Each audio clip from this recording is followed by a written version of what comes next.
into your iPhones without you even knowing, and it's not through a link you click on or a spam email. It is happening without a click, which makes this unique and also so urgent. Even more concerning, who could be behind this threat? A new report is pointing its fingers at the hacker-for-hire firm, an Israeli spyware company known as the NSO Group. I have Josh with me today, who is one of the consultants here, to help us understand this level of threat. So how do we know we're being infected? You don't really, is the simple answer. It really does depend on, I guess, what you are infected by.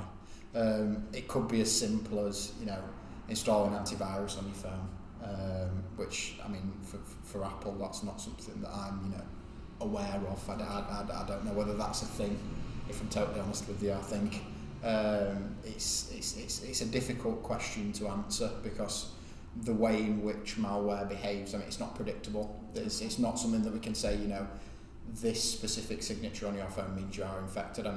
The longer malware exists, the easier it is to detect. So essentially we won't know we're being hacked? No. And again, like I say, the differences in malware make it difficult to identify because obviously there's different types of malware, there's different signatures, there's different aims. So one might be going after your personal data, one might be going after your payment data, and it's really difficult to pinpoint what it's going to target and when.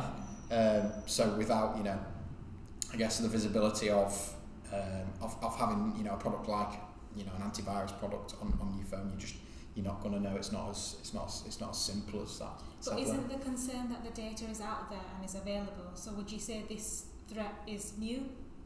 I wouldn't say the threat's new per se. I think threats to mobile devices have always been there. The thing is with mobile devices, the technical knowledge required to exploit something like that is, up here. It's less available. Like obviously you can Google things, yeah, but it does make it difficult, I guess, for people to secure it. But it's also difficult for people to exploit that kind of thing because that information's not not freely available online. If you search hard enough, anything's available online.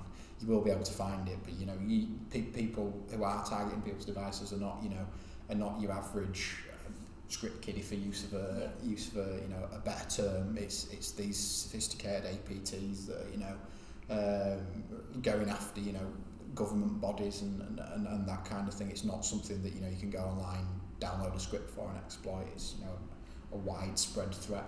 And who do we think is the most vulnerable? Who are they targeting?